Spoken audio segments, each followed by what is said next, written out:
Hey there! How are you doing today? Welcome to a fascinating, interesting grammar lesson about conditional sentences. If you're learning English, you will find this lesson really helpful. Learning to use conditionals effectively will help you to express yourself clearly and be creative with your English. Conditional sentences are really common and native speakers use them all the time. There are 4 types of conditional sentences, and in this episode, we're gonna learn the first and the 0 conditionals. But before we start the lesson, first check the exercises that you had from the previous session on tag questions. And if you haven't subscribed us yet, please hit the button, subscribe us, and press the like button if you like today's lesson. So let's get into today's lesson.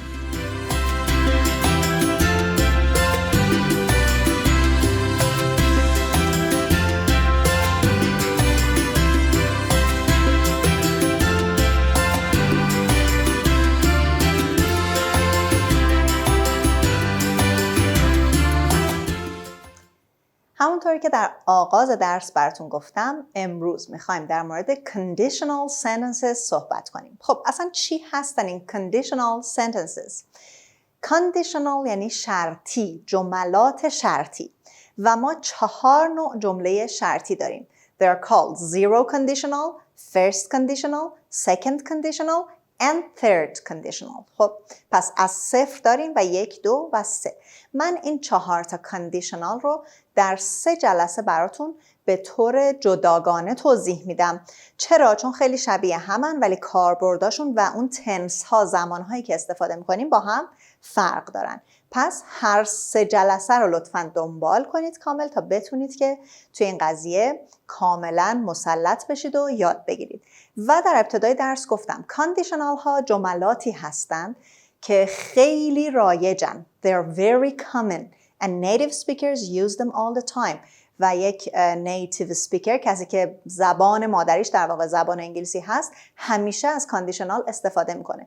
بنابراین اگر شما یاد بگیرید به درستی و در جای درست از این جملات استفاده کنید، قطعاً خیلی حرف برای گفتن خواهید داشت و خیلی راحت میتونید اون چیزایی که میخواید رو بیان کنید.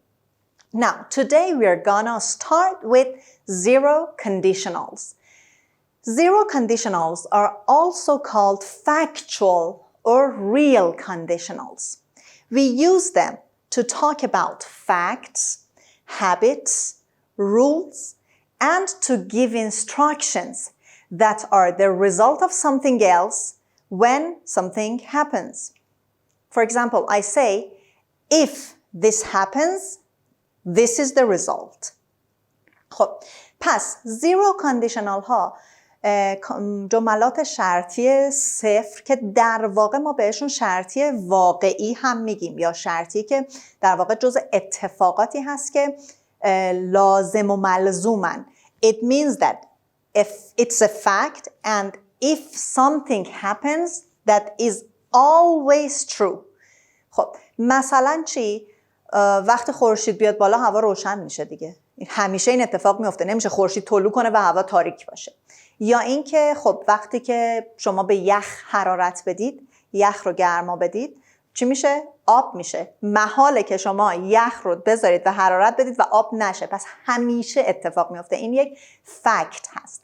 ما از 0 condition برای facts یعنی پدیده های طبیعی natural facts یا حالا اون چیزی که لازم و ملزومه، habits عادت هامون، rules اون چیزایی که قانون قوانین هست و برای دستورالعمل دادن یا حتی order دادن جمله های امری جورایی استفاده میکنیم.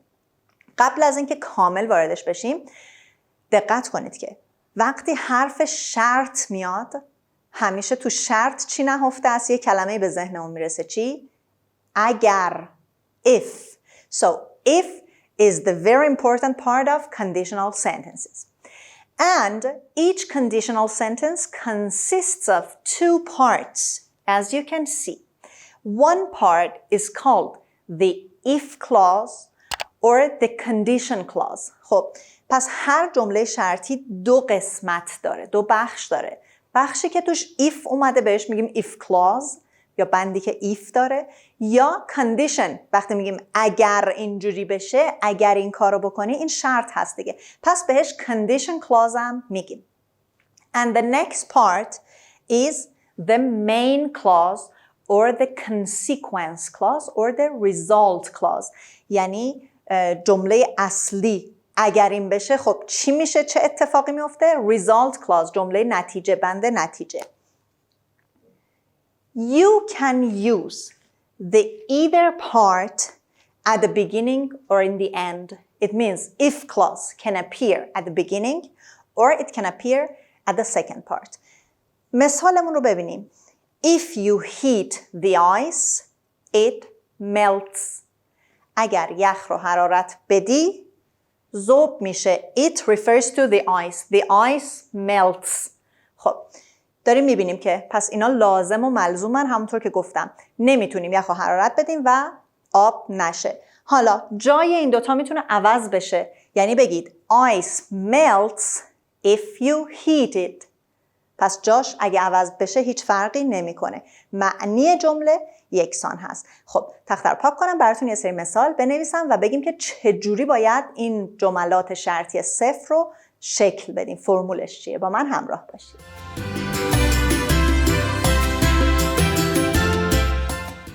مثال اول رو ببینید. If demand for a product rises, its price rises too. خب ساختار این جمله چی هست؟ طبق معمول if clause داریم که حالا من اینجا باز اول آوردم if clause رو. در جملات شرطی صفر و کلا یادتون باشه بچه‌ها 4 تا جمله شرطی، 4 نوع جمله شرطی، زمانهای فعلها هست که در واقع تغییر میده و کلا مفهوم رو عوض میکنه. خب در جملات شرطی نوع صفر، اولین نوعی که داریم یاد میگیریم، if clause زمانش چی هست؟ If demand for a product rises چه زمانی هست؟ Simple present اس گرفته دیگه. Its price rises too. main clauseمون زمانش چی هست؟ بازم اس داره. present. پس در شرطی نوع صفر if clause و main clause هر دو زمانش simple present. این آسون ترین جمله شرطی هست. if clause رو بهش میگیم جمله شرط در فارسی، main clause رو بهش میگیم جواب شرط که در واقع همون نتیجه است. خب demand یعنی تقاضا. میگه که اگر تقاضا برای محصولی rises, goes up, increases بالا بره چی میشه؟ its price rises too. قیمتش هم بالا میره. اینا لازم و ملزومن دیگه. تقاضا که بالا بره بدیهیه، قیمت هم بالا میره. In zero conditionals, we can use either if or when. But remember, when we say when, we are sure that this is gonna happen for sure. We are certain. پس در جملات شرطی نوع صفر ما میتونیم به جای if when رو هم به کار ببریم. یعنی بگیم که when demand for a product rises, its price rises too. وقتی که تقاضا بالا بره برای محصول، قیمت هم بالا میره. پس گفتیم چون شرطی نوع صفر فکتوال هست، در مورد فکت، یک پدیده اتفاقی که معمولا لازم و ملزوم حرف میزنیم، میتونیم از if یا از when استفاده کنیم. اما یادتون باشه وقتی میگیم when بیشتر مطمئنیم، اون درصد certaintyمون، اطمینانمون بالاتر از وقتی که میگیم if. مثالای دیگر رو ببینید. تو این مثال من if clause رو در بخش دوم به کار بردم. It is easier to relax if you close your eyes. It is easier to relax if you close your eyes. یعنی استراحت کردن راحت تره، ریلکس کردن راحت تره اگر چشماتو ببندی. باز دارید میبینید این الان مین کلاس هست. ببینید وقتی جاش عوض میشه اسمش که عوض نمیشه. if clause اینجاست، مین کلاس اینجاست. در مین کلاس گفتیم it is easier. is of course is simple present.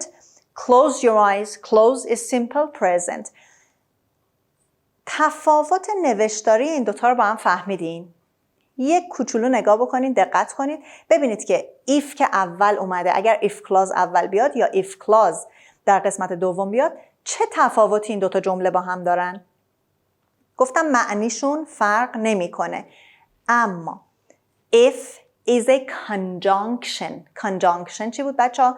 توی parts of a speech conjunction حرف ربط بود. حرف ربط اصولا رابطه بین دو جمله است دیگه، وسط دوتا جمله میاد. زمانی که if clause در واقع در قسمت دوم بیاد، یعنی if بین دوتا جمله قرار بگیره، ما اینجا کاما نداریم. اما اگر این بخش رو از جای اصلیش حرکت بدیم و if clause رو اول بیاریم، بعد از if clause حتما کاما باید بذارید. خب این توی گفتار که مهم نیست. اونایی که میخوان اسپیکینگ انجام بدن که مشکلی نداره، چون دیگه مشخص نمیشه آیا ما کاما داریم یا کاما نداریم. توی گفتار که نمیگیم for example if you close your eyes comma it is easier to relax، همچین چیزی نمیگیم. اما این نکته بسیار مهمی هست، punctuation point. punctuation یعنی علامت گذاری. It's very important if you want to sit for international exams like IELTS, TOEFLs and things like that. And you may just lose some points on this. دوستانی که میخوان برای آزمون‌های بین‌المللی شرکت بکنن حتما بخش رایتینگ خواهید داشت و با همین یک ویرگول ساده‌ای که جا بندازین یا بی جا بذارید سر جاش نباشه، ممکنه که نمره از دست بدین. پس خیلی به این موضوع در نوشتن دقت کنید. خب مثال بعدی. When the sun sets, it gets dark. وقتی خورشید غروب میکنه، sun sets یعنی غروب کردن. sunset هم به عنوان یک کلمه خودش یعنی غروب. When the sun sets، وقتی خورشید غروب میکنه، it gets dark. هوا تاریک میشه. خب این هم یک فکت دیگه، همیشه همین اتفاق میفته. And because we are sure about it, it's 100% sure, we use when. We can also use if, both of them. And the last example, if you leave milk out, it spoils. If you leave milk out, it spoils. Leave به معنی گذاشتن، چیزی رو رها کنیم، ولش کنیم به حال خودش. یعنی اگر شیر رو بیرون بذاری، it spoils، فاسد میشه، خراب میشه. خب بازم دارید میبینید. If you leave simple present هست if clauseمون، it spoils بازم simple present. پس هر دو بخش simple present هست. خب ممکنه که به من بگید که خب هر وقت ما شیر رو بذاریم بیرون، نذاریم توی یخچال، فاسد میشه دیگه، پس چرا if آوردم؟ میتونستم when هم بیارم. یه تفاوت خیلی خیلی ریز داره. اینکه من ممکنه که بخوام مثلا به یه بچه این فکت رو بگم، خب که 100% در موردش مطمئنم دیگه، بهش میگم که when you leave milk out it spoils. وقتی شیر رو میذاری بیرون فاسد میشه. یه وقتی شما میدونید این اتفاق میفته، یادتون رفته، شیر رو گذاشتید اومدید نشستید تلویزیون میبینید، میخوام یادآوری کنم، اینجاست که میگم if you leave milk out it spoils. خیلی تفاوت کوچولوه ها، ولی باز هم تفاوت داره. اما در کل شما فرمت جمله رو یاد بگیرید. خب بریم برای هر کدوم از بخشایی که گفتم. الان فکت ها رو مثال زدم. sun sets, milk spoils یا it is easier to relax. برای habits, give instructions and rules، برای هر کدوم هم یه مثال براتون میزنم.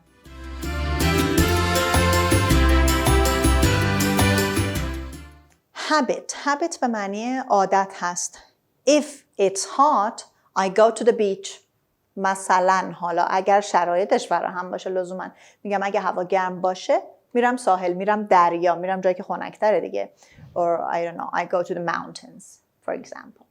خب بچه‌ها دقت کنید، اینجا من is آوردم. خب is صرف شده فعل to be هست. to be یعنی بودن، نبودن، باشه نباشه ها. If it is hot، توی فارسی اینو چجوری ترجمه میکنیم؟ میگم اگر هوا گرم باشه. خب اینو دقت کنید، من خیلی دیدم که موقع ترجمه چه فارسی به انگلیسی چه انگلیسی به فارسی بچه‌ها این اشتباه رو میکنن. یعنی خصوصا از فارسی وقتی میخوام به انگلیسی conditional بنویسن، دیدم که نوشته شده if it be hot. اصلا همچین چیزی وجود نداره. بازم تاکید میکنم in zero conditional in both clauses we have simple present در هر دو تا بند if clause و main clause ما از simple present استفاده میکنیم و simple present یا حال ساده برای فعل to be چی هست؟ am و is و are هست. پس این رو خیلی دقت کنید. خب rule یعنی قانون. حالا هر جا یه قانونی داره دیگه، هر شرکتی، مجتمعی، مؤسسه هر جا یه سری قوانین داره. این یک قانون مثلا برای استخر for swimming pool. What is the rule? It says children can swim if an adult is with them. Children can swim if an adult is with them. یعنی بچه ها میتونن شنا کنن اگر یک بزرگسال با اونها باشه، همراهشون باشه. خب این طرف دارید میبینید ما گفتیم که مودال ورب can هم معنی present داره هم future. پس میتونیم از همچین مودال وربی هم استفاده کنیم دیگه. بچه ها میتونن شنا کنن، هم مال الانه هم مال آینده. و بعدی instruction به معنی دستورالعمل هست. ما دستورالعمل لزوما دستورالعمل مکتوب برای مثلا یه وسیله برقی نیست.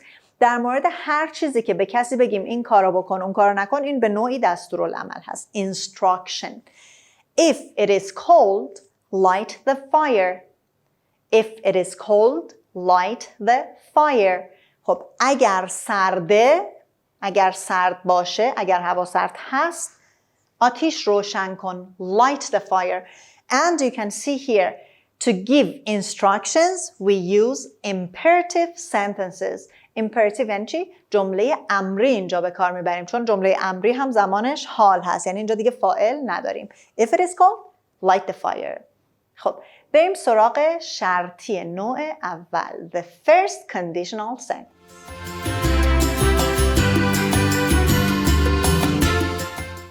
The first conditional, which is also called the possible conditional.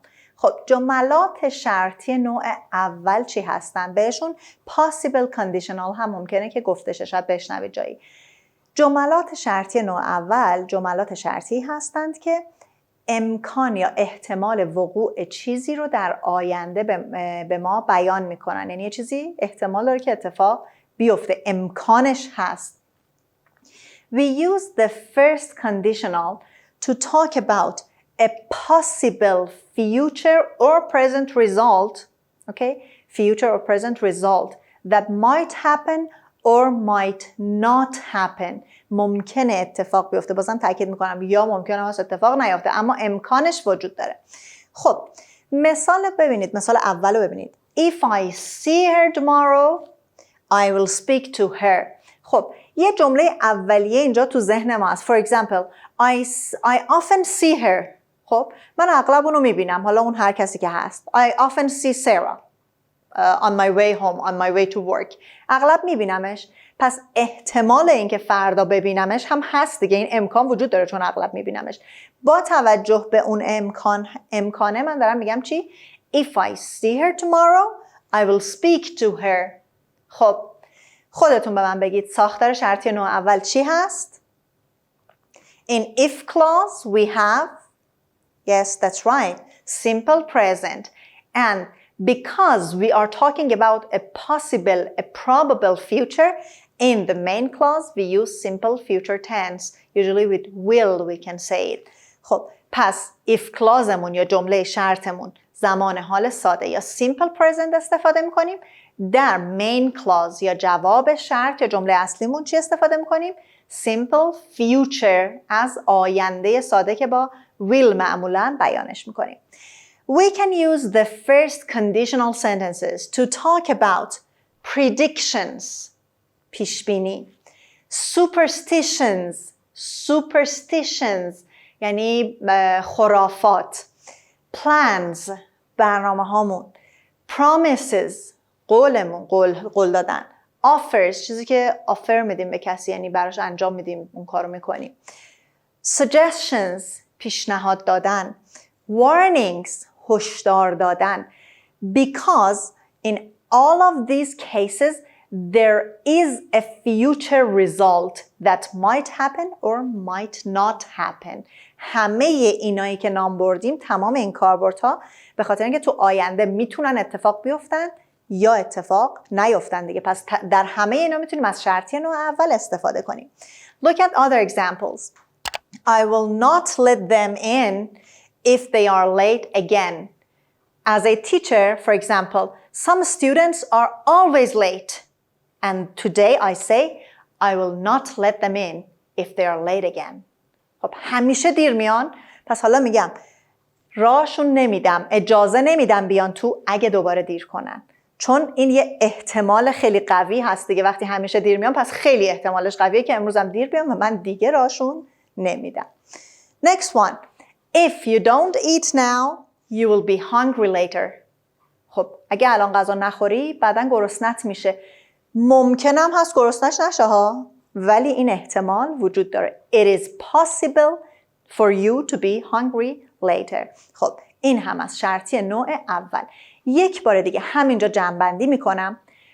در شرطی zero conditional sentence or factual conditional sentence, in if clause we have simple present, in main clause we have simple present. If this happen, this is the result. In the first conditional, which is called the possible conditional sentence, there is a possible future result to happen. So we say, if this happens, this will happen in future. پس در شرطی نوع اول جمله شرط if clauseمون simple present هست، جواب شرط یا main clauseمون simple future هست. خب این هم از درس امروزمون. برای این درس هم مثل همیشه تمرین داریم بچه ها. حتما تمرین ها رو حل کنید. در تمام جملات با شرطی نوع اول و شرطی نوع صفر جمله ها رو کامل کنید و حتما تاکید میکنم تمرین های این جلسه رو حل کنید تا برای درس جلسه آینده آماده باشید. Did you enjoy today's lesson? If you enjoyed it, hit the like button and write your conditional sentences type 0 and type 1 below in the comment part. Till next session and another lesson, take good care of you and goodbye.